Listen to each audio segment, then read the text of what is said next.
Cada um tem de mim exatamente aquilo que me dá. Essa é a frase predileta do meu entrevistado de hoje. Com mais de 30 anos de carreira, é o mais importante colunista social da região. Já passou pelos mais importantes veículos midiáticos do Vale do Paraíba e adjacências de São Paulo e todo o Brasil. E hoje é meu colega de emissora. Hoje eu tenho o prazer de receber Raimundo Nonato. Seja muito bem-vindo ao Muito Franca, você que é muito franco. Obrigado, eu que agradeço o convite e fico muito feliz em estar hoje aqui participando do seu programa e dizer também que para mim é uma alegria muito grande porque você é uma pessoa que eu, com o passar agora dos meses, dos tempos, eu fui te conhecendo melhor e hoje eu tenho uma admiração muito grande por você, pelo seu trabalho, pela sua força e principalmente pela sua coragem, porque já dizia uma grande amiga minha, Elke Maravilha, que ela diz o seguinte, que para viver não basta só ter vontade, tem que ter coragem. Mas vamos falar de você, estamos aqui para falar de você. Vamos começar pelo começo. Seu nome era para ter sido Neide. Neide. Conta essa história. Como assim, Neide? Então, eu sou de Fortaleza. Quer dizer, na verdade, eu não sou de Fortaleza. Eu sou de uma cidade muito pequena do Ceará, chamada Canindé, que até rima com Taubaté, né? E é uma cidade muito pequena, mas eu nasci nessa cidade e fui morar em Fortaleza. Mas eu, quando criança, eu fui criado até os meus 5 anos de idade pelos meus avós maternos e paternos.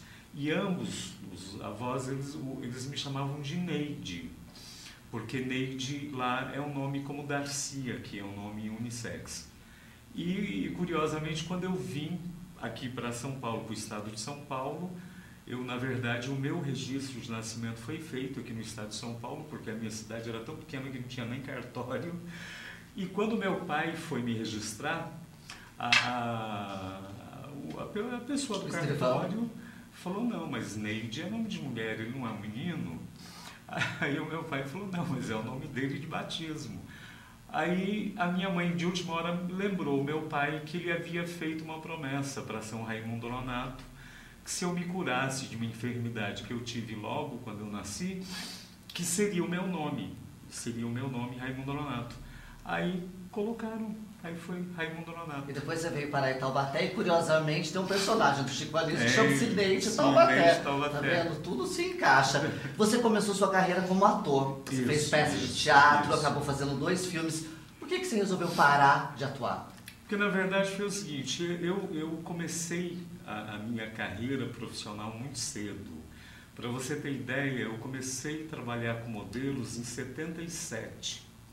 E o presidente da época, o Ernesto Geisel, se não me falha a memória, ele outorgou a categoria manequim modelo como profissão em outubro de 78.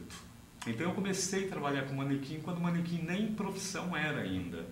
Então eu comecei muito precoce com televisão e eu tive uma alegria porque eu conheci muita gente de televisão, principalmente o pessoal da velha guarda, a Dirce Militello, a Vicky Militello, a Wanda Cosmos, a própria Norma Bengel, quando ela voltou para o Brasil em 79. Então eu comecei com teatro, com cinema, com televisão no final da década de 70. Assim, eu completamente inexperiente. E algumas coisas aconteceram dentro da TV que me deixaram triste. Eu me afastei desse meio e vim morar no Vale do Paraíba. E vim para o Vale do Paraíba, onde eu comecei com uma escola de modelos. Você já vai falar da escola já, mas para ainda tem vontade de atuar? Agora tem um fato, sim. Eu trabalhei eu fazia a parte de produção de um programa na TV Bandeirantes. Era um programa matinal. Isso na época, quer dizer, na época não, porque continua ainda lá perto do Palácio do Governo, né, a TV Bandeirantes.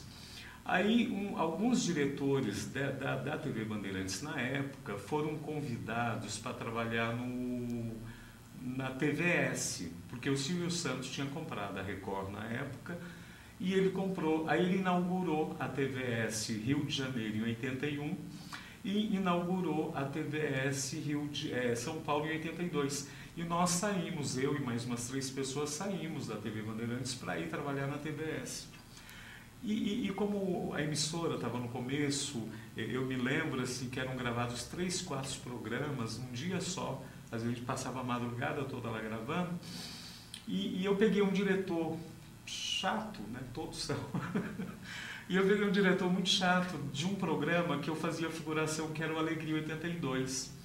E eu tive um contratempo com esse diretor, ele me xingou, eu também xinguei ele, mandei ele e a TV para aquele lugar e falei, não, acho que não é o que eu quero, sabe, assim. Na verdade, embora tenha feito cinema, aquela teatro, eu comecei muito cedo, para você ter ideia, a minha primeira peça de teatro foi o Tartufo de Molière. Quer dizer, então eu comecei muito pesado, então eu achei que eu não estava preparado, embora eu soubesse que tinha talento para TV, para dramaturgia, mas eu era muito novo, eu era muito inocente, eu tive uma criação muito rígida, uma educação assim muito conservadora. Eu sempre, a minha família me educou a sempre respeitar as pessoas mais velhas. E quando eu saí de casa para enfrentar esse mundo, muita gente velha me enganou, muita gente velha mentiu para mim, e isso me deixou um pouco decepcionado, porque eu achava que a vida não podia ser daquele jeito, porque não era a vida que os meus pais tinham me ensinado. E eu fui buscar justamente num meio que é muito complicado. Você sabe que televisão é um meio onde as pessoas têm muita... É um covil. Além de ser um covil, é um jogo de vaidades, um jogo de poder, entendeu? E eu estava muito cru nessa área, então foi meio complicado, sim. Mas eu tenho grandes lembranças, inclusive já tive convites para retornar para emissoras grandes. Eu só não fiz isso porque hoje eu sei que para me aceitar esse convite eu tenho que sair daqui, eu tenho que me mudar para São Paulo ou para o Rio de Janeiro.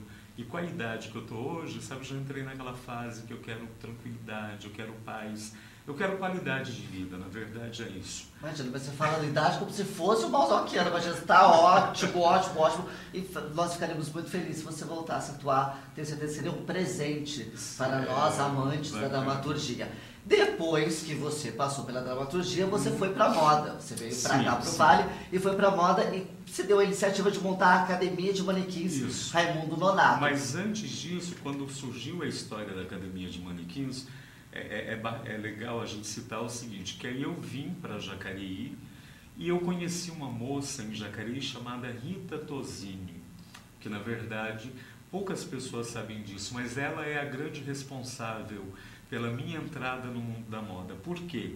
Porque a Rita Tosini, ela era modelo na época até do Ronaldo Esper, ela fez Playboy, era muito amiga da Monique Evans, do Pedrinho Aguinaga, e ela namorava um ator da Globo chamado Osmar de Matos, que se ele tivesse vivo, seria hoje um grande galã, porque ele já estava se transformando num grande galã, mas infelizmente um acidente de carro, ele foi apresentar um baile de debutante em Minas Gerais, sofreu um acidente e morreu.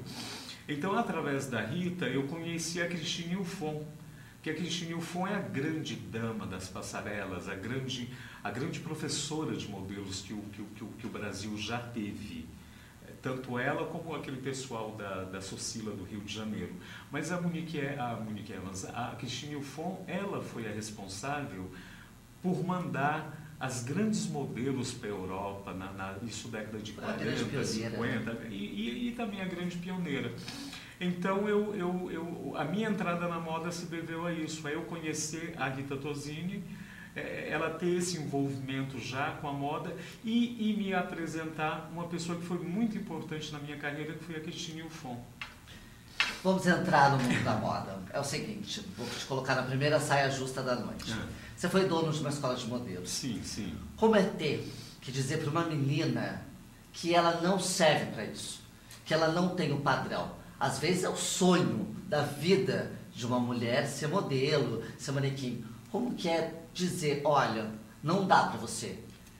Eu sempre tive essa facilidade. Eu vou dizer para você que o problema vai além até disso. Porque eu me lembro que quando eu tinha a escola de modelos, eu percebia, eu tenho até um fato aqui que eu vou te contar, que, na verdade, as mães, quando levavam as meninas para irem fazer os cursos de manequim comigo, muitas das vezes o sonho era da mãe. Igual mãe de Miss. O sonho era da mãe, não era da menina. Eu tive casos de mães serem muito mais bonitas do que as filhas. Como teve um caso, eu tive uma aluna gordinha, fugia completamente do padrão do que precisava fazer um curso de manequim, e a mãe era uma coisa exuberante, era uma mulher linda, até o dia que eu falei, eu chamei a mãe num canto e falei para ela, escuta, eu falei, você quer o que com a tua filha? Falei, ela não tem condição, você tem, ela não tem. Ah, mas a minha filha veio aqui para aprender postura, para aprender isso, aquilo, enfim. Mas, na verdade, eu sou muito franco, isso me ajudava. Mas eu me sentia muito doído por dentro, porque eu acho que uma das coisas mais perigosas que existe é você mexer com o sonho das pessoas. E quando você trabalha nessa área, você sabe que ali não está só um ser, não está só uma menina querendo ser uma modelo. Ali tem um sonho de vida, que se você não souber trabalhar aquele sonho, você pode destruir a vida daquela pessoa.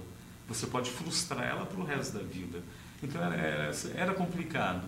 Mas tinha um lado bacana, tinha um lado gostoso, porque a maioria das meninas realmente tinham condições de ser manequins, de ser modelos, e durante muitos anos nós fizemos muitos desfiles, muitas produções, e a Academia Raimundo Nonato ficou muito famosa na região pelos trabalhos que a gente realizava.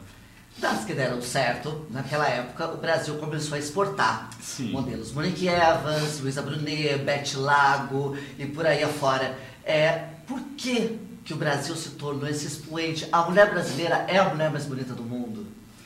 Eu acredito que sim. Eu acredito que sim pelo seguinte, porque na verdade o que acontece? O que faz da mulher brasileira mais bonita? É até estranho o que eu vou te falar agora, mas é uma realidade. A raça brasileira é uma raça vira-lata, nós somos vira-lata. Agora, em que sentido que eu te falo que nós somos vira-lata? Por causa daquela história das capitanias hereditárias, então o Brasil foi colonizado por diversos países.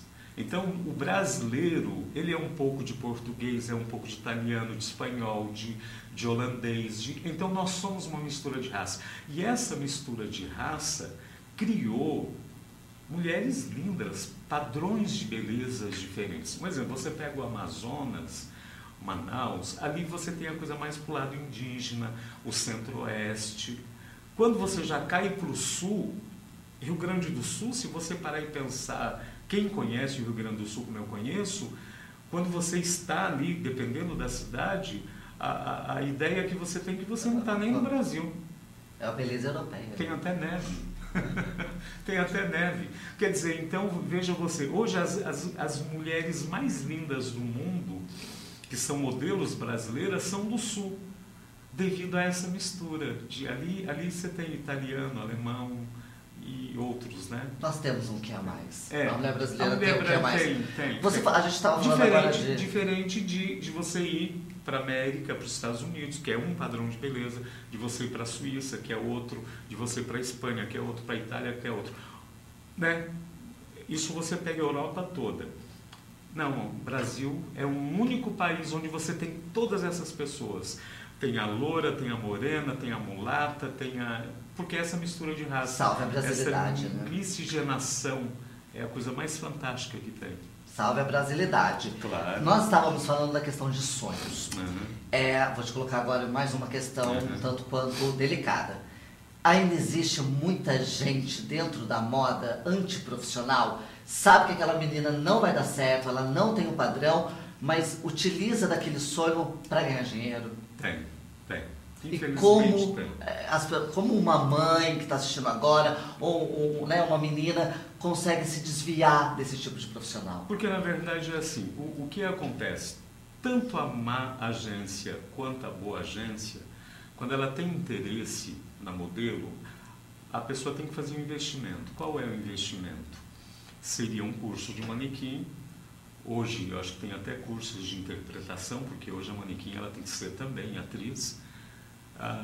E tem o book, que é onde as agências ganham na confecção do book. As agências sérias, eu conheço agências que quando eles têm um interesse muito grande naquela pessoa, eles dão um book para a pessoa e, através dos trabalhos que aquela pessoa vai conseguir, ela consegue reembolsar a agência. Agora, as outras agências que só querem ganhar dinheiro, essas são aquelas que faz o curso, faz o book e fica nisso mesmo, e a pessoa faz, às vezes, investimento de, vamos colocar, isso valor fictício, porque eu estou por fora do valor, mas assim, R$500 o curso, R$1.200 o book, já foi R$1.700 aí. Às vezes, sim, é um investimento jogado fora se aquela agência não for séria. Não for séria, é só tomação de dinheiro mesmo. Complicado. Agora, para a gente encerrar esse bloco, o seguinte, você começou na moda, você deve conhecer bastante esse universo, depois você foi colunista social e tal. Uhum. Como saber se alguém se aproxima de você, no caso, o de um profissional artístico, ou um ator, ou um cantor, ou um modelo, ou até mesmo de você pessoal, aí você escolha como você quer responder. Como você sabe se a pessoa se aproximou de você porque gostou de você, compactua das suas ideias, achou interessante o seu carisma, ou se ela está se aproximando apenas por interesse? Você diz como eu percebo isso? Então, hoje, com os anos de experiência que eu tenho, eu acho que o feeling da gente responde isso. Muita gente se aproximou de você por interesse? Ah, sim, claro. Como você depois lidou com a situação? Eu acho normal, é aquilo que eu te falei, é por isso que aquela frase minha, eu acho que ela tem muito a ver, que eu digo, cada um tem de mim exatamente aquilo que me dá. Eu acho o seguinte, eu acho que o que conta na vida das pessoas, o que conta no ser humano hoje, é a intenção delas. Às vezes a pessoa se aproxima de mim por interesse em alguma coisa, só que às vezes essa pessoa, por ela criar esse gancho de ter um interesse em se aproximar de mim, na verdade ela acaba me dando tempo, ou ela também acaba ganhando tempo de aprender a me conhecer. Eu tenho pessoas que se aproximaram de mim por interesse e hoje são grandes amigos, porque nesse período de aproximação da coisa do interesse, nós tivemos tempo de nos conhecer. Então eu acho que isso é bacana, porque quando as pessoas têm conteúdo, elas surpreendem. Quando são vazias, não. Seja rápido. Alguém já se aproximou de você por interesse, você percebeu isso, mas daí você acabou usando a pessoa e não deixando que a pessoa te usasse. Já aconteceu? Claro. Cita um exemplo. Porque um exemplo, olha, eu vou te dizer, quando você mente para alguém, dificilmente você vai achar que aquela pessoa está mentindo para você. Isso é uma coisa automática. Então, às vezes, a pessoa se aproxima de você para querer te usar e você acaba usando a pessoa. Porque essa coisa do usar, se você é uma pessoa experiente como eu sou, você transforma essa rua numa avenida de mão dupla. E dessa avenida de mão dupla a gente vai continuar daqui a pouquinho, porque depois da moda ele foi para o colunismo social e hoje é o mais importante colunista do Vale. A gente volta daqui a pouco com o entrevistado da noite, Raimundo Nonato. Fica por aí, a gente já volta.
Muito Franca com Monique Top. Apoio Espaço VIP, Salão de Beleza, Rua Jacques Félix, Centro, Taubaté. Telefone 34320050. IDLX Club, a sua diversão garantida para as noites de sexta e sábado.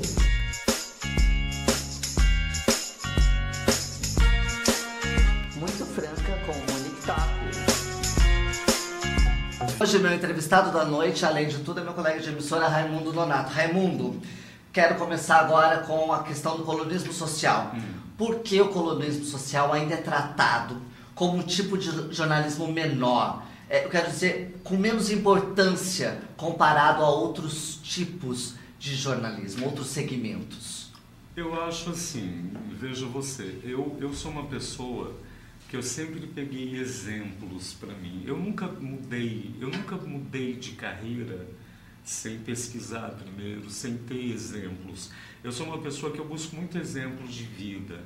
E eu me lembro que quando eu estava não querendo mais trabalhar com manequim, com modelo, justamente por essa questão, eu estava me sentindo chateado, magoado, de ter que mexer com o sonho das pessoas é muito complicado. E chegou uma época da minha vida que eu não queria mais fazer aquilo, sabe? Eu não queria mais ser o juiz dos sonhos de ninguém.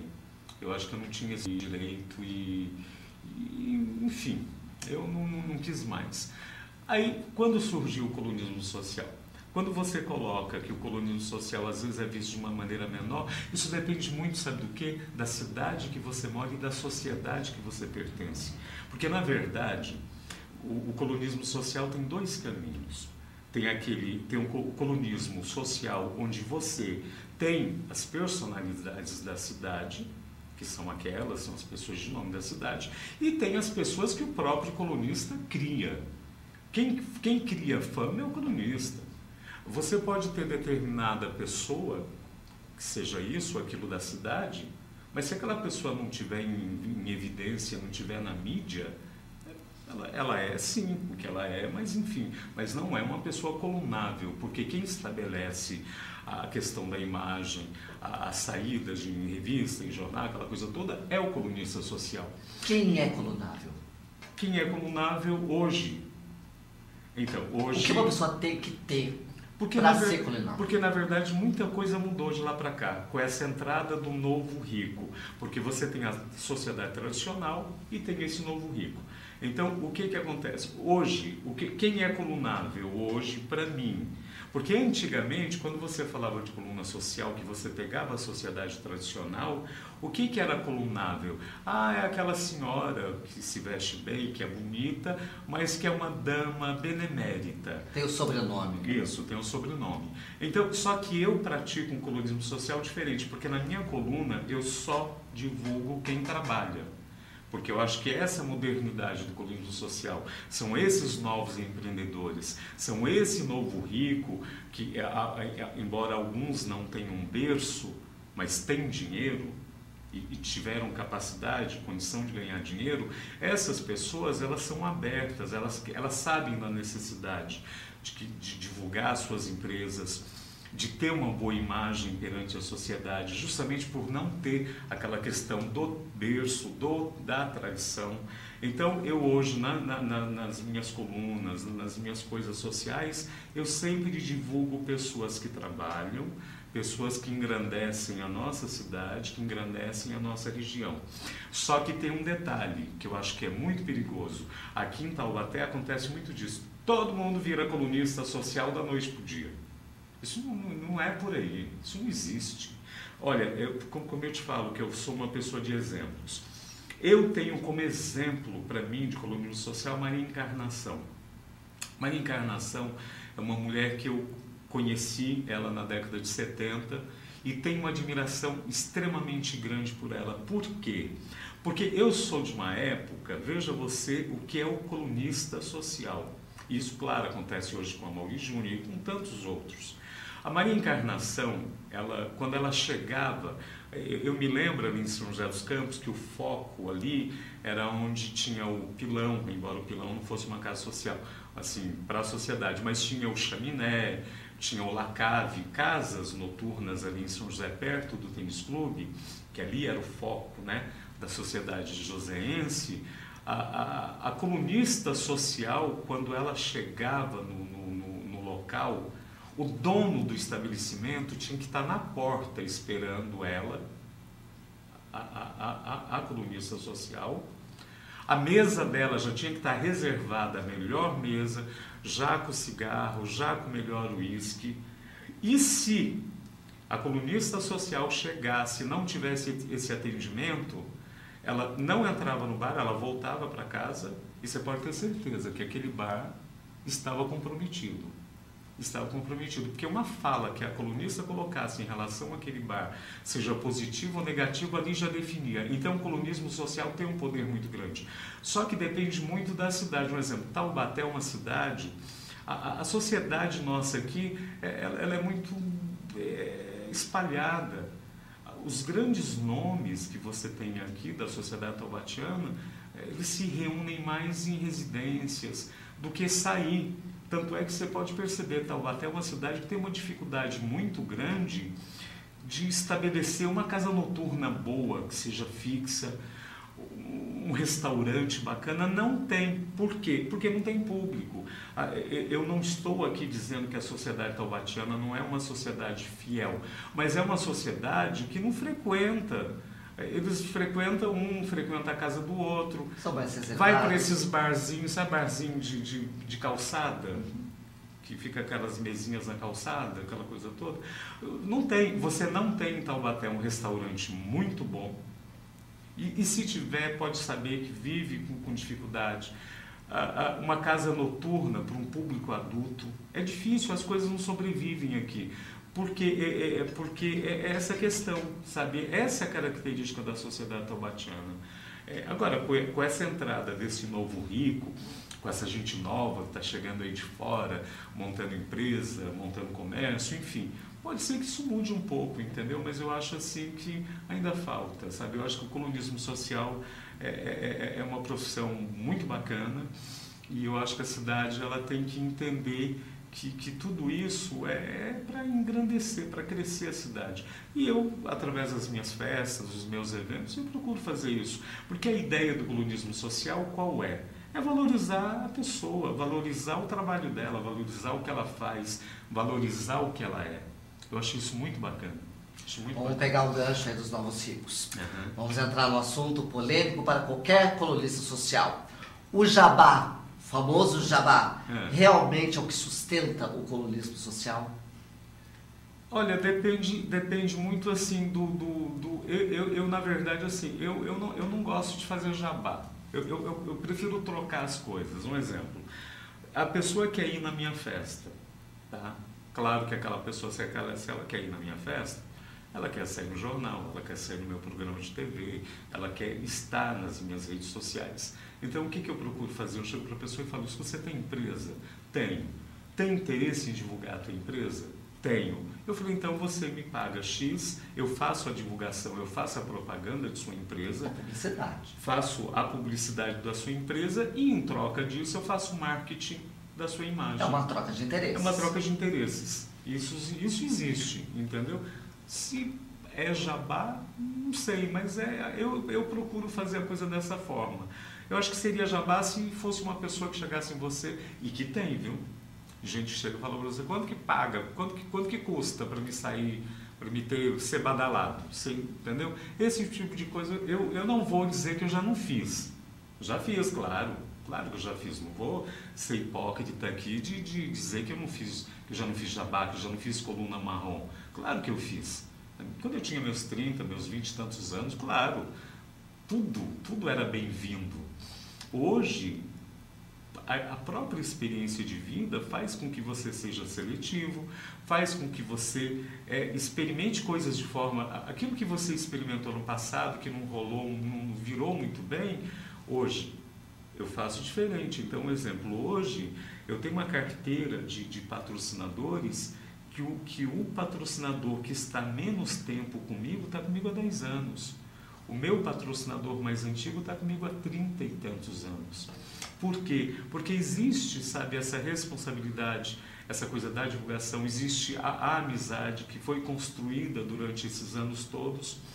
E outra coisa bacana é porque, embora eu receba críticas às vezes, até pelo meu trabalho, eu sempre fui uma pessoa muito correta nos meus trabalhos, quando eu tinha escola de modelos, agora como colunista social, agora também como antologista, eu sempre fui uma pessoa que eu levei o meu trabalho de maneira muito séria, sempre fui muito dedicado e muito correto. Eu acho que isso daí é o que faz você sobreviver todos esses anos. Porque quando uma pessoa ela não tem talento, ela não presta, ela não dura um ano. Talvez a palavra que se encaixe nesse seu histórico seja credibilidade. Credibilidade. E se perde isso muito fácil, gente. Claro. Qualquer deslize, você coloca a sua credibilidade à prova. Né? Sim, e nós mesmos fazemos isso. Eu não vou negar para você. O que me faz ser hoje o que eu sou é justamente eu reconhecer os erros que eu tive no passado. Há tempos atrás, por eu trabalhar com manequim, com modelo, trabalhar à noite, trabalhar com festa, com eventos, eu desenvolvi o hábito de beber. Comecei a beber. Só que eu comecei a beber a ponto de isso quase chegar a atrapalhar meu trabalho. Porque você imagina uma coisa, eu, uma pessoa franca, com bebida na cabeça, não dava certo. Quantas vezes já não aconteceu de eu estar numa mesa, eu estar com uma pessoa ali que eu não gostasse dela, eu chegava para a pessoa e falava, eu não gosto de você. E às vezes a pessoa se sentia ofendida com aquilo. Eu achava que eu estava sendo muito mais correto e honesto falando isso, do que eu ter que ficar fingindo e enganando a pessoa. A sinceridade tem um preço, tem. Caro, e eu sei muito bem como é isso. Você falou dos seus eventos, você tem um prêmio chamado Destaques. Isso. Como surgiu a ideia desse prêmio? Olha, na verdade, assim, eu fazia muitos desfiles, muitos eventos em São José dos Campos, para o Lions, no Novo Hotel, no Hotel Urupema, inclusive eu que lancei o Clube das Executivas no Hotel Urupema na década de 80. Então, quando eu cheguei em Taubaté, que eu comecei a escrever no Jornal da Cidade, a antiga Gazeta de Taubaté, o José Antônio de Oliveira, que era o diretor do jornal, que faleceu agora esse ano, infelizmente, ele falou, Raimundo, por que a gente não faz umas festas de homenagens? Eu já tinha começado a fazer isso em São José dos Campos. Aí eu falei para ele, vamos fazer, mas eu vou precisar da sua assessoria, porque eu estou chegando novo em Taubaté, não conheço todo mundo. E eu me lembro que o José Antônio, ele que organizava todas essas festas para mim. Para você ter ideia, quando eu comecei a fazer as minhas festas de homenagens, quem era o meu paraninfo era o Geraldo Alckmin. Na época, uma das vezes que ele foi meu paraninfo... Prefeito. Não, ele era deputado estadual e depois deputado federal. Isso logo no começo da década de 80. E o José Antônio de Oliveira, por ele ser diretor de jornal, ele conhecia muita gente. Então, ele me abriu muito as portas, assim, levando muita gente, não só de Taubaté, como de toda a região do Vale do Paraíba, nas minhas festas. Na verdade, então, o primeiro prêmio Destaque, que hoje é Destaque Brasil, depois eu explico porquê, acontecia no Gavi Hotel. Na época que o Gavi Hotel tinha um salão de convenção para 300 pessoas, né? Depois eles subdividiram aqueles espaços e hoje eu acho que não tem nem mais Gavi Hotel. Quem são os homenageados hoje em dia da sua festa? Como são escolhidos esses homenageados? Então, isso também já me questionaram, porque as pessoas falam assim, mas você não faz uma pesquisa para você saber quem é melhor, para você, né? Eu não faço pesquisa pelo seguinte, primeiro, eu sou uma pessoa antenada, eu sei quem está acontecendo, quem não está acontecendo, eu sei o que tá na moda, o que não está na moda. Então, as pessoas que estão em evidência, você não precisa de pesquisa. para saber se aquela pessoa está em evidência ou não. Você sabe que ela está em evidência. Então, basta saber se aquela... Porque tem gente que está em evidência, mas tem gente que não gosta de homenagem. Existem pessoas que não gostam de homenagens. Como tem pessoas, como já aconteceu, eu tenho um caso, não vou citar nomes aqui, mas eu tenho um empresário de Taubaté, empresário já mais de 50 anos de idade, que ele chegou para mim numa das minhas festas e falou para mim assim, falou: Raimundo, eu, em 50 anos de prestação de serviços nesta cidade, você foi a primeira pessoa a me homenagear, você foi a primeira pessoa a reconhecer o trabalho meu e da minha empresa. Eu achei muito bonito. Isso é um dos. E é o que me faz continuar fazendo esses eventos. É esse resgate, essa coisa esse é um tipo de uma injeção de ânimo que você dá. Tem pessoas que fazem, acontecem, estão propensas a receber a homenagem, prontas para receber. Outras estão ali fazendo, acontecendo, e quando recebem a homenagem, elas ficam surpresas, entendeu? Mas todo mundo gosta, não tem quem não goste de receber uma homenagem. E ainda mais sabendo que é uma homenagem merecida. Você já recebeu dinheiro ou já proporam dinheiro para você? Alguém já chegou, vou ser mais franca, e já chegou e falou: Raimundo, quanto é para mim ser homenageado? Eu pago. Já. E aí? Já. Não, aí eu não aceito. Não aceito pelo seguinte, eu negocio até com a pessoa, eu falo: escute, manda seu currículo para mim.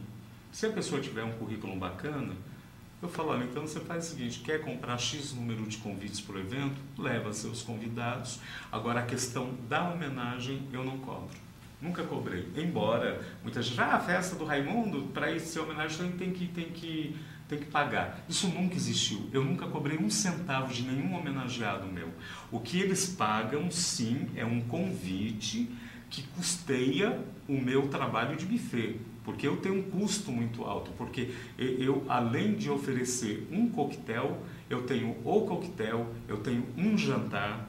E esses jantares que eu faço são todos jantares à luz de velas, no franco-americano, com cardápio de primeira, com bebidas de primeira. Então eu tenho um custo muito alto de buffet que eu tenho que repassar esse custo para as empresas que me patrocinam e para os meus homenageados. Agora, agora eu vou até ser sincero com você.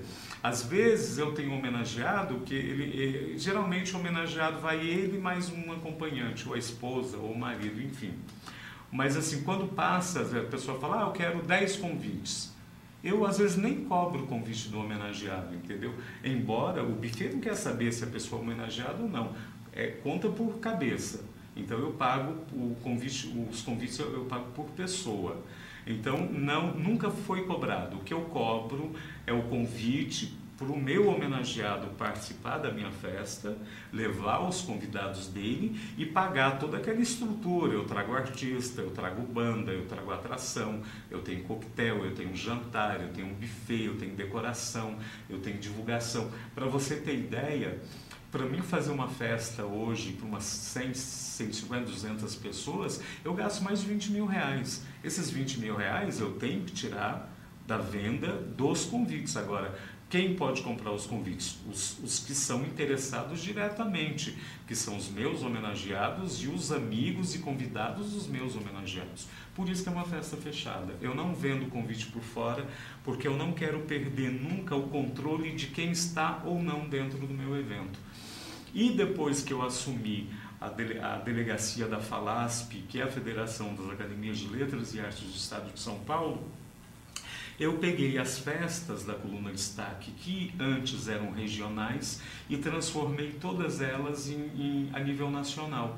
Então, todos os eventos hoje da Coluna Destaque recebem convidados e homenageados, não só de Taubaté e do Vale do Paraíba, que hoje é região metropolitana, como de todo o Brasil.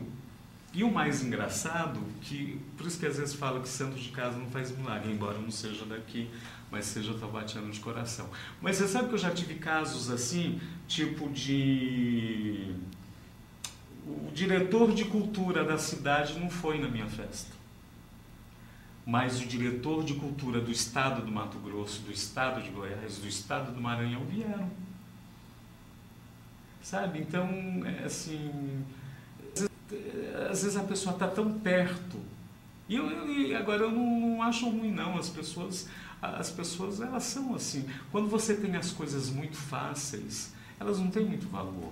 Porque quer estar muito perto, quer estar no seu lugar. E quando você não consegue estar no lugar que você deseja, você não quer que ninguém esteja também. As pessoas, existe uma coisa chamada inveja, que é muito perceptível. E quanto ao custo da festa, tudo na vida tem seu preço. Sim, é bem por aí. Claro. Agora são 30 anos de carreira. Você falou bastante aí sobre os seus caminhos, atuou, modelou, foi dono de escola de modelo, colorista social, e você deve ter muitas histórias para contar. E são essas histórias que eu vou saber dele depois do intervalo, que eu quero saber por base se ele já foi muito namoradeiro, porque ele modelou na década de 70, ele vai contar isso já já depois do intervalo. Fica por aí, a gente já volta.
Muito franca com Monique Top.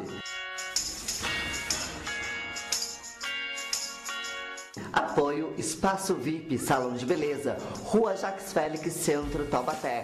Telefone 34320050. E DLX Club, a sua diversão garantida para as noites de sexta e sábado.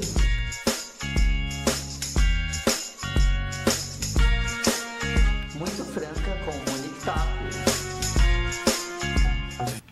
Estamos de volta e hoje meu convidado é o homem de 1001 histórias, afinal 30 anos de profissão, não é para qualquer um, 30 anos bem sucedidos. Quero saber o seguinte de você, você deve ter sido um rapaz muito bem apresentado, estava ali nas rodas sociais, você já foi com muitos homens para a cama? Sabe a média de quantos homens você já se deitou? Não, mas não foram poucos. E quantas paixões? Há muitas, eu sou canceriano. E todo canceriano. É agora engraçado. Também. Você sabe que é engraçado que todo mundo fala que canceriano tem uma coisa de família. Eu nunca tive apego por família. Mas sofre, se apaixona fácil, Sim. chora. Eu sei bem, eu sou canceriano. Porque você sabe que família em grego é escravidão, né? Então eu nunca fui escravo de família, mas eu nunca quis ter uma família. Eu tenho a minha família, os meus pais, amo de paixão, enfim. Mas assim, sempre fui uma pessoa de muitas paixões. Eu terminava com um namoro de manhã, à noite eu já estava namorando outra pessoa.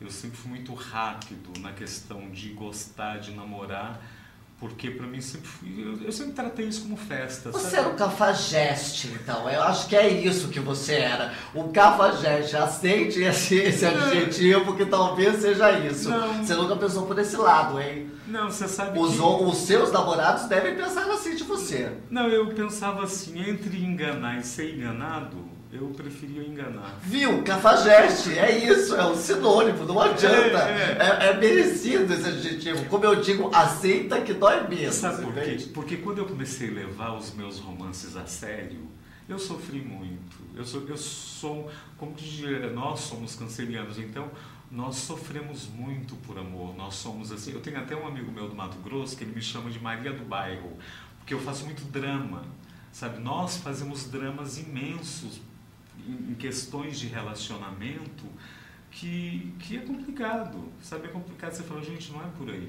Não é só por ser canceriano, é porque nós nascemos com uma alma feminina. Sim, e é isso também, que eu quero saber agora. Vamos começar do começo. Uhum. Eu sempre perguntei quantos namorados você já teve, se você se apaixonava fácil. Mas você teve que assumir aí a sua condição sexual, né, a sua homossexualidade, numa época que não era nada fácil. Hoje em dia, nós temos políticas públicas, nós temos toda uma questão de cidadania, de direitos LGBT, mas há 30 anos atrás as coisas eram muito diferentes. Foi muito difícil.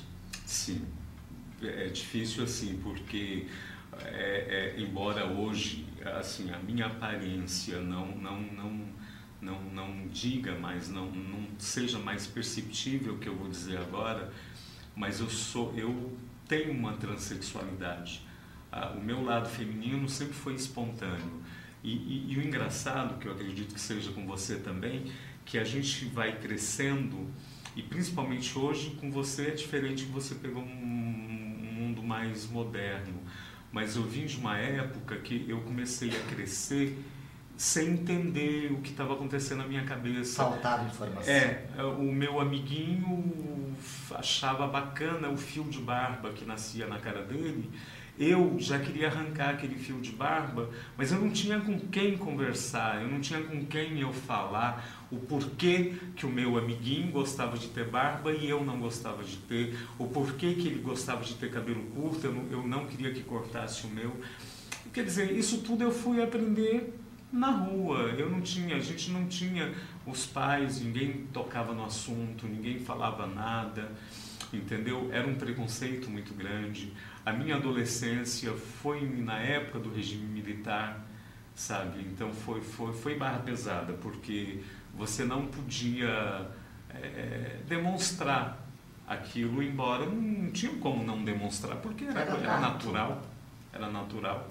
Então eu fui aprendendo na marra, e sofri, e até hoje, embora a gente viva no mundo moderno, onde a pessoa fala, imagina, homossexual aceita, mentira, aceita na casa dos outros, na casa dele não. Tá aí a novela para provar isso, né, que é aquela coisa do pai machista. Entendeu? Porque incomoda. Para o pai realmente é complicado, entendeu? Eu até entendo a cabeça deles. Mas eu acho que a vida ensina a gente a ter 3 tipos de atitude. Existem coisas na vida da gente que se você não conseguir entender, você procura aceitar. Se você não consegue nem entender e nem aceitar, você tem por obrigação de respeitar. Porque o teu direito começa onde termina o do outro.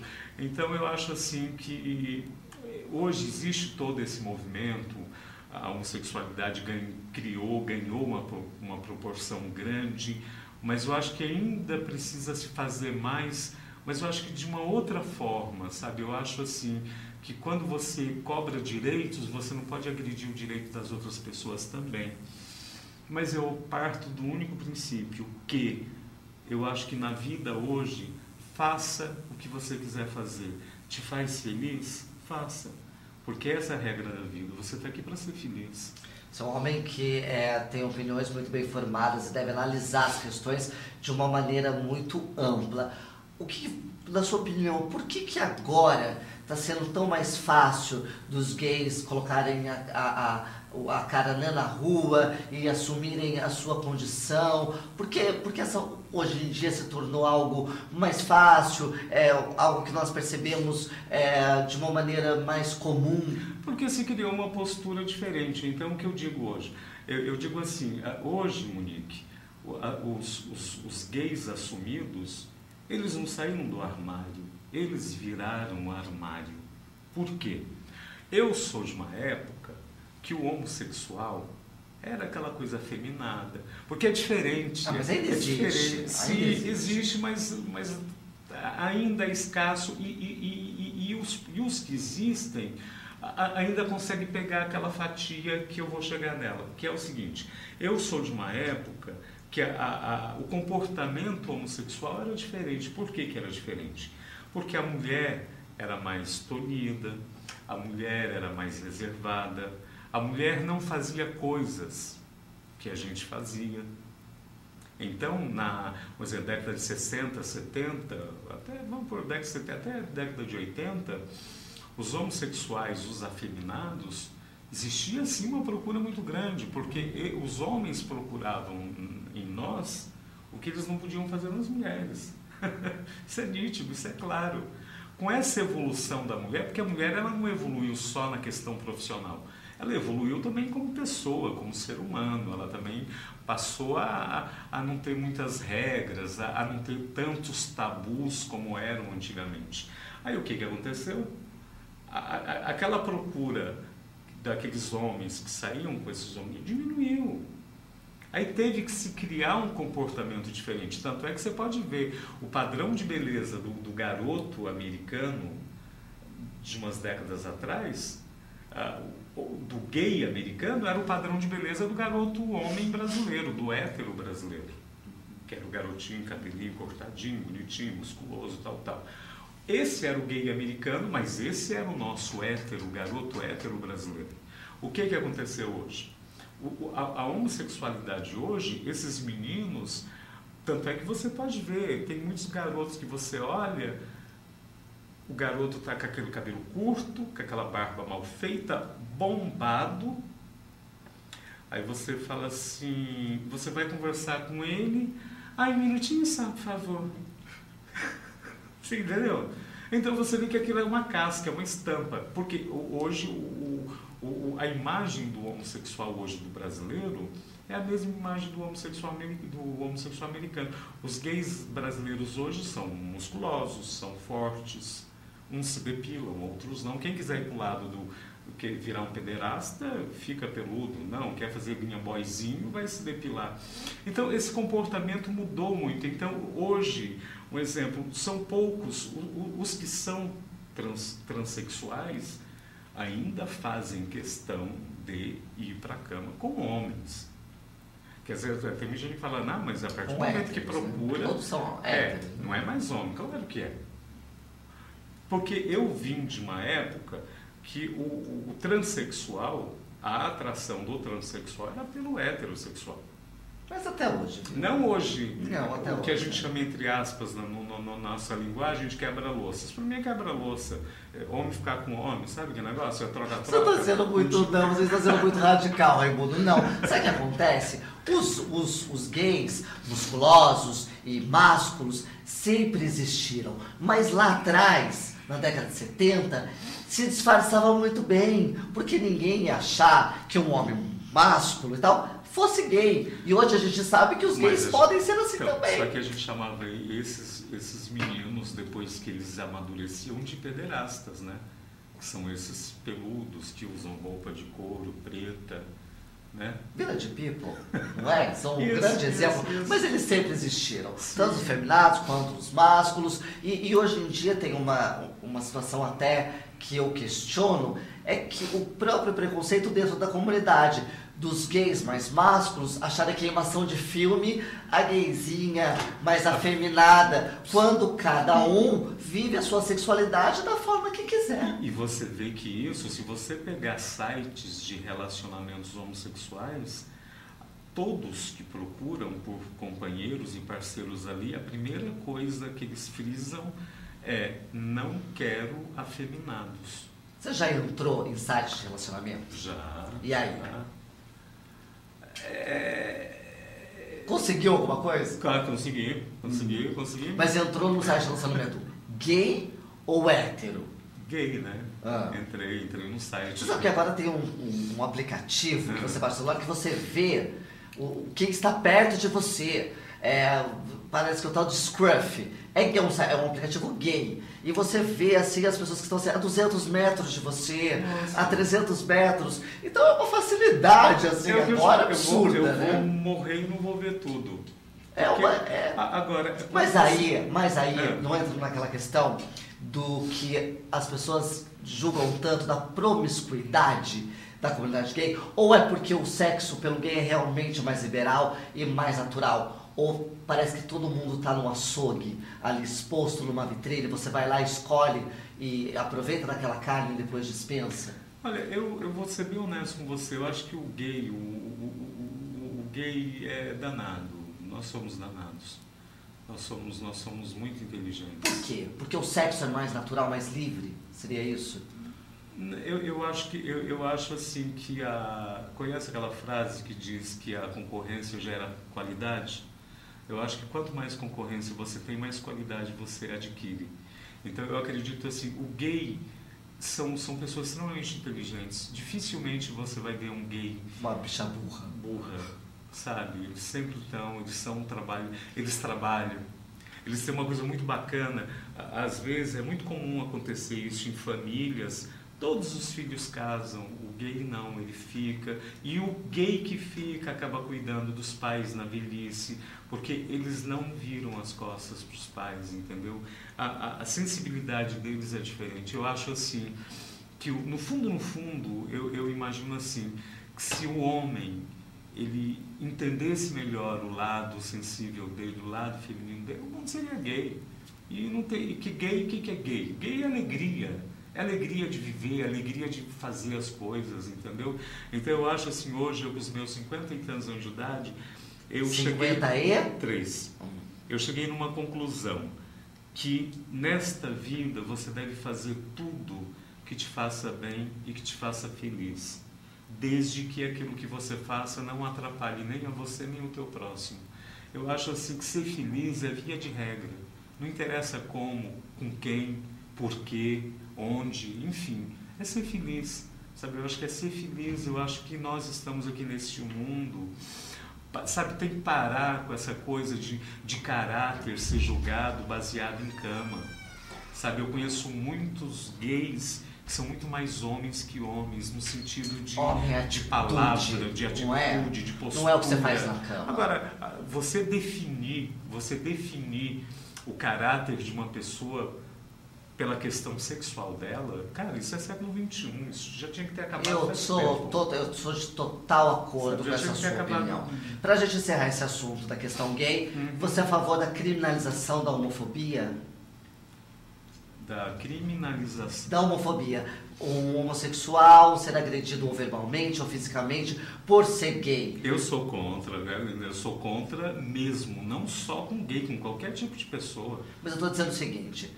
Vou te dar um exemplo. Um negro, Tá. se ele é agredido por ser negro, você tem o crime de agressão, que é um crime que você paga fiança, mas você tem o crime de racismo, que é inafiançável.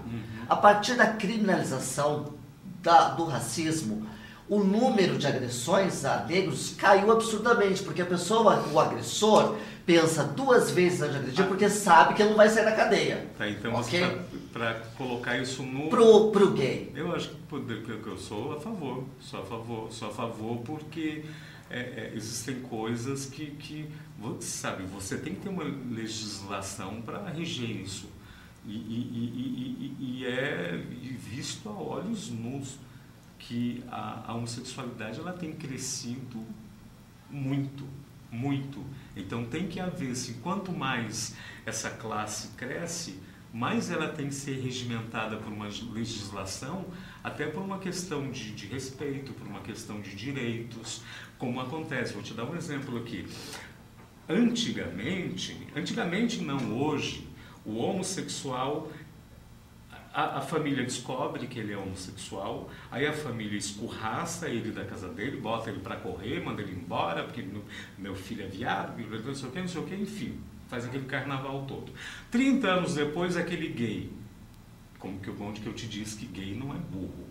O cara consegue crescer na vida, consegue ganhar dinheiro, constrói patrimônio, consegue arrumar um namorado, casa, e quando morre, infelizmente a questão da AIDS levou muita gente embora, aí aquele sujeito que estava de caso com o outro, antigamente não tinha direito. E a família que rejeitou, e a família que rejeitou aquela procissão de urubu para ir buscar os bens do homossexual. Então, por isso que tem que ter uma legislação, porque quem tem direito a esses bens é a pessoa que conviveu com a pessoa que conviveu, que ajudou a construir juntos. Então, agora, essa questão de transformar em crime, eu acho que tem que ser sim, porque, sabe, eu acho que chega de... Eu acho, é aquilo que eu te coloquei no começo da entrevista, o bacana, sabe, assim, quando você luta pelo teu direito, desde que esse direito não agrida o direito do teu próximo, ótimo. Eu acho que o ser humano tem que entender que todo mundo fala assim, hoje a única solução para o mundo é o amor. Concordo. Mas eu primeiro vou pôr em primeiro lugar respeito, segundo o amor. Eu sempre digo, já disse isso várias vezes aqui, que eu sempre cito esse exemplo, que eu acho que é bem lúcido na questão da clínica da homofobia. Você não escuta nenhum gay falando assim pros amigos, hoje a gente vai sair para bater num cara porque ele é hétero. Mas você escuta grupos de héteros falando, eu vou sair batendo fulano. Eu já ouvi muita coisa, Precisamos de uma... mesmo tendo nome, tendo fama, enfim, eu já sofri preconceito, sim. E não vou negar, às vezes até hoje ainda sofre, que existem pessoas que têm aquela mentalidade fechada. Eu respeito que é aquilo que eu te disse. Eu quero ser feliz e se a minha felicidade incomodar alguém, eu não tenho nada com isso. Sabe o que é isso das pessoas? É falta de louça para lavar. Daí talvez parem de se preocupar com a vida dos outros. É isso. Sim. Esse é o Muito Franco. Raimundo Nonato, meu amigo de emissora, colunista social, dono da Festa de Destaques. E daqui a pouco a gente volta para o último bloco, onde ele vai dar o serviço dele, falar onde a gente encontra a coluna, o programa de TV. Vai falar um pouco sobre quando, mais ou menos, e onde, e como vai funcionar a festa desse ano. E a gente vai tratar sobre um tema um pouquinho mais delicado, sobre toque. Daqui a pouco a gente volta para o último bloco com Raimundo Nonato. Fica por aí, a gente já volta.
Muito Franca com Monique Top. Apoio Espaço VIP, Salão de Beleza, Rua Jacques Félix, Centro, Taubaté. Telefone 34320050. E DLX Club, a sua diversão garantida para as noites de sexta e sábado.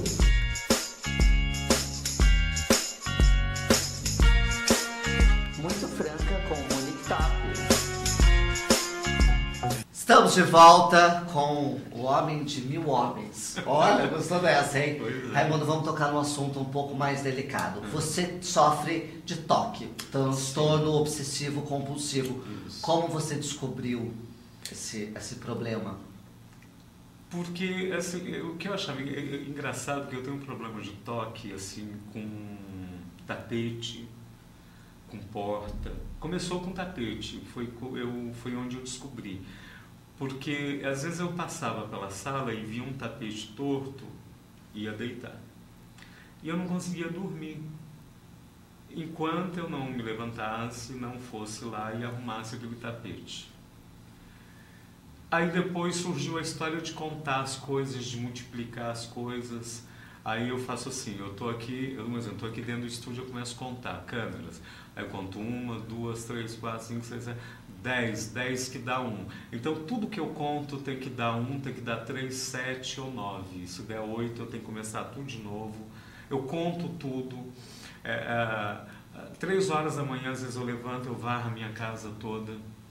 Como cisco no chão. Se eu entrar no meu quarto e não fizer uma coisa que eu faço, eu não entro. Ou se eu entrar e esquecer, eu tenho que sair e fingir que vou entrar de novo. Fingir não, entro de novo. É coisa assim que você fala que isso prejudica. Agora, no dia de hoje, isso está prejudicando você de alguma forma? Prejudica a sua vida? Ou você está sabendo lidar com essa questão? Não, já aprendi a lidar. A única coisa que é muito complicado para mim hoje é assistir televisão. Porque tudo que aparece em GC eu conto. Então aí eu não presto muita atenção. Então, por exemplo, você fala sábado eu sei que é 6, sexta é 5, feira é 5 que dá 10, com 6 que dá 16, que dá 7 é o número que eu gosto. É louco, é uma coisa louca. Você tá pensando, fez algum tipo de tratamento? Como que tá? Não, que na verdade você sabe que eu fiz faculdade de psicologia, embora não exerça e também não tenha concluído o curso. Mas me ajuda. Muita coisa que eu aprendi eu aplico na minha vida. No sentido dessas neuras que eu tenho e no sentido de lidar com as pessoas, de entender as pessoas, sabe assim, o que a psicologia me ajuda hoje é eu entender o lado menor das pessoas, que todo mundo tem seu lado grande, mas o lado menor todo mundo também tem. E é aquilo que um dia eu te disse, uma coisa bacana que a vida dá pra gente, depois de uma certa idade, é que você olha para as pessoas de maneira mais calma, para você não correr o risco de fazer um julgamento muito rápido da pessoa. Então hoje eu tenho uma visão muito lenta das coisas que eu vejo para me ter as minhas conclusões também de maneira coerente, entendeu? Isso chama-se maturidade. Maturidade, pode ser. Eu chamo de velhice já. Imagina, tá ótimo. Vamos mudar de assunto, né? Mas foi bacana tocar nesse assunto para as pessoas que também sofrem disso. Porque às vezes a pessoa fala, nossa, por que é isso? A pessoa fala, isso aqui é mania. Sabe que muita gente fala, isso aqui é mania. Não, às vezes é um problema, sim. E precisa ser acompanhado. Como você vê, o próprio Roberto Carlos, ele descobriu há pouco tempo que ele tem esse problema. Ele criou um problema muito grande porque ele foi fazer aquele show lá em Israel e ele entrou na igreja lá antes do show por uma porta e a pessoa que tem toque, nós temos a entrar, tem que sair pela mesma. E a pessoa fechou a igreja e ele fez um escândalo porque ele não podia sair pela porta da lateral, tinha que sair pela frente. Porque ele acabou saindo pela lateral, mas no dia seguinte ele inverteu o ritual dele para poder justificar aquela quebra que ele fez. É louco a coisa do toque. Mas ficou a mensagem. Vamos para o serviço, agora de final de programa. Onde eu vejo Raimundo Nonato, onde eu leio Raimundo Nonato, onde eu encontro Raimundo Nonato. Bom, eu tenho o meu Facebook, né, Raimundo Nonato, eu acho que é só por Raimundo Nonato Taubaté. Tenho no meu Facebook. O meu blog é colunadestaqueraimundononato.blogspot.com, tudo junto. O meu programa, eu tenho programa aqui na TV Cidade, todas as quartas-feiras, ao vivo, das 10h30 às 11h30 da noite. Você é na quarta-feira, eu sou na quinta. Isso, é uma coluna social eletrônica na televisão.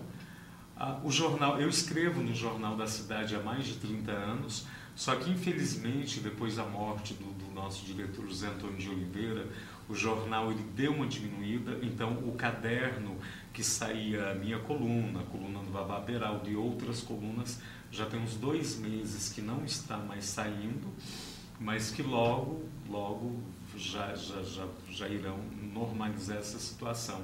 Então eu continuo, né, no Jornal da Cidade, com a minha coluna editada há muitos anos, já escrevi 300 jornais, já escrevi no Diário de Jacareí, no Vale Paraibano, na Folha de Caçapava, Diário de Taubaté, Jornal da Cidade, Guaipacaré e assim por diante.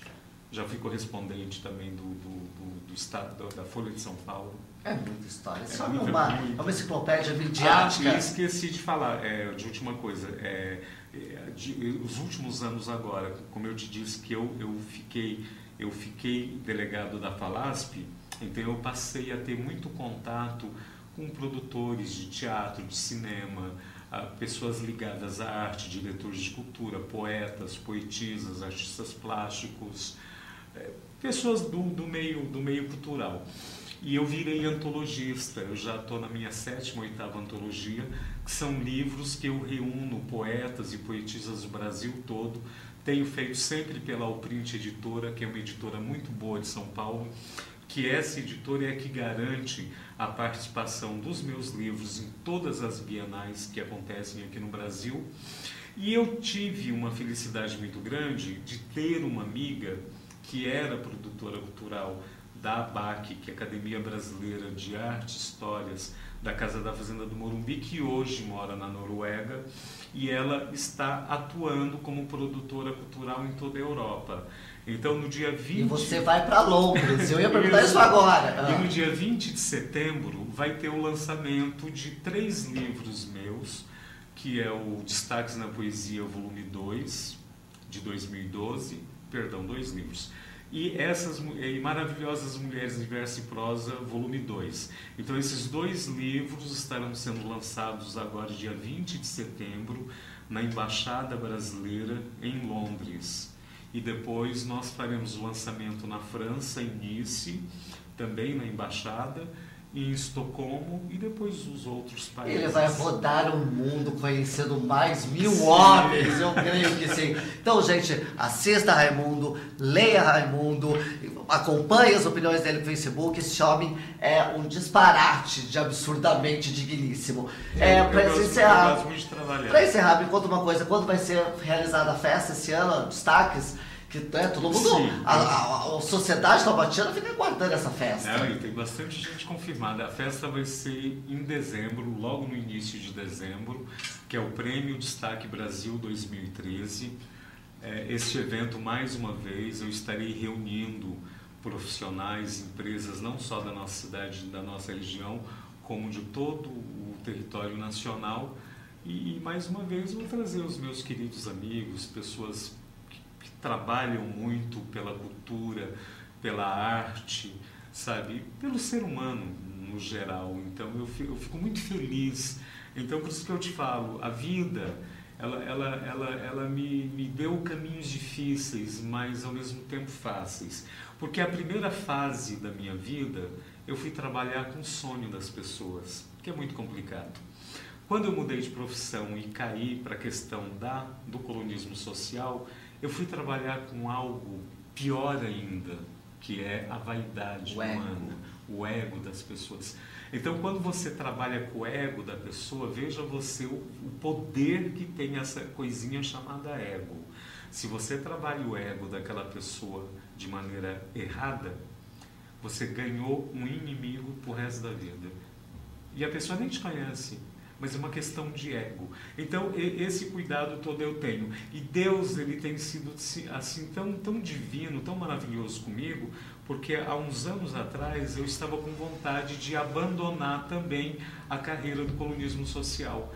Mas aí quando surgiu a história da FALASP, a história das antologias, e hoje eu consigo incorporar dentro do meu trabalho social um pouco de cultura, eu acho muito importante. Então hoje eu coloco assim, que Deus me deu 2 caminhos. Hoje eu uso o meu trabalho para colocar um pouco da cultura, porque eu acho que um país sem cultura é um país sem história.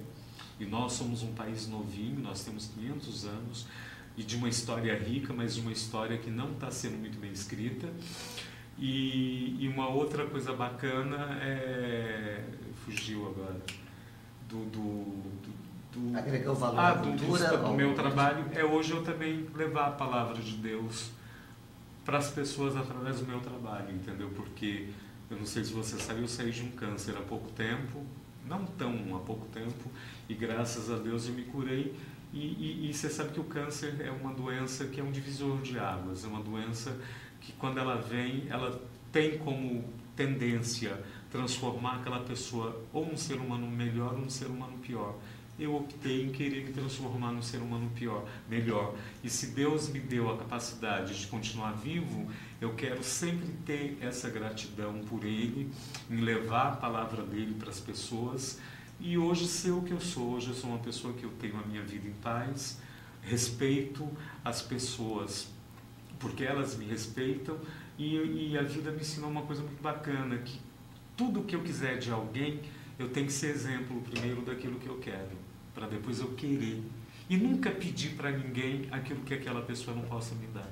Porque aí você cria expectativa, e a expectativa não realizada é a mãe da frustração. Então... Mas Deus não dá uma pedra maior do que a nossa força para removê-la.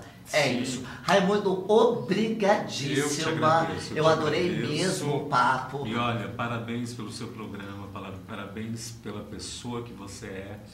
E eu fico muito feliz de ver pessoas como você, porque você sabe que é diferente, nós não somos muito diferentes, porque na minha época eu tinha essa mesma atitude que você tinha, embora não me vestisse como tal, até porque a época não permitia, porque se eu botasse uma roupa de mulher naquela época eu tinha que cair para a rua, eu não podia ser um profissional, enfim. E eu acho muito bonito, porque eu acho que a coragem é a que move tudo. Imagina, eu só estou fazendo aquilo que você falou, sendo feliz, vivendo a minha felicidade. É a melhor coisa que tem. É isso, obrigadíssimo, viu, pela presença. Agradeço. Também quero agradecer a presença de você, que me acompanha todas as quintas-feiras, 10h30 da noite, aqui na TV Cidade. Quero avisar que hoje a gente tem uma dobradinha, Raimundo Nonato e Roberta de Deus. Mas esse homem, ele é tão impressionante, com tanta história, que não deu para fazer uma dobradinha, ele teve que ter um programa exclusivo para ele. Agradeço a sua audiência, a sua companhia, e te espero na próxima semana, na próxima quinta-feira, às 10h30 da noite, aqui na TV Cidade, sempre e absolutamente muito franca. Até lá!